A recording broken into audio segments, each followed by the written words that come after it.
नमस्कार बंधुओं, आप सभी का स्वागत है हरि भजन में। आज माघ दिवस 10वां और 10वां अध्याय आपको सुनाने जा रहा हूँ। तो बोले श्री गणपति महाराज की जय हो। यमदूत बोले कि बहुत से पाप करने वाला भी एक बार गंगा स्नान से शुद्ध हो जाता है। गंगा का जल भगवान विष्णु के चरणों उदकों से भी अधिक पवित्र है।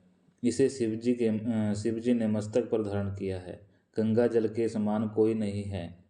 गंगा नाम के उच्चारण मात्र से प्राणी के पाप नष्ट हो जाते हैं। गंगा तवे दर्शन आत्मुक्ति, अर्थात गंगा के दर्शन मात्र से मुक्ति मिलती है। अतः स्नान से ब्रह्मलोक को स्थान मिलता है वैश्य। वह ब्राह्मण आकाश के तारे के समान तेजधारी होता है। जो गौ की सेवा करता है, जो गौ के स्थान पर प्राण त्यागता है, उसके पाप स्वतः नष्ट हो जाते हैं। जो प्राणी पर नारी को माता के समान मानता है, वह धन्य है। उसे कभी यम द्वार नहीं देखना पड़ता। जो मन वचन कर्म से कभी पर नारी का ध्यान नहीं करते हैं, समस्त सुखों का उपभोग करते हैं। पर स्त्री गमन करने वाला 21 बार नरक भोगता है। जो प्राणी पर द्रव्य को नहीं लेते हैं, वे देवलोक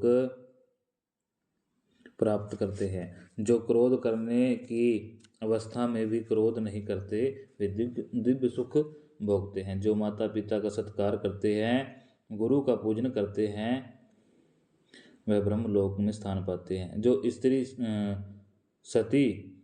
सतीत्व की रक्षा करते हैं, वे पतिव्रता रहती है। संसार में अष्ट सुभोगति है। दुराचार करने वाली को नरक प्राप्त होता है।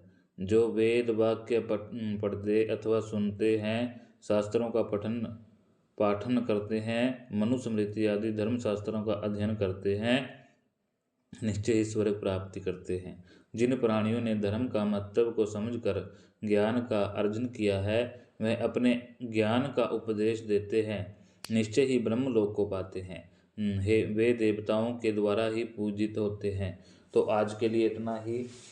10वें अध्याय में आप सभी को गंगा मैया की गाथा सुनाई है। गंगा नाम से ही प्राणी के सभी पाप नष्ट हो जाते हैं। गंगा के दर्शन से प्राणी मुक्त हो जाता है। तो आज के लिए अब यहीं पर कथा का विश्राम करते हैं। आगे आपको 11वें दिवस पर आपको 11वां अध्याय सुनाएंगे। तो आज के लिए इतना ही। तो बने रहिएगा हरि भजन के साथ और ऐसे ही महत्वपूर्ण अध्याय को सुनते रहिएगा। तो बोले श्री हरिनारायण विष्णु भगवान की जय।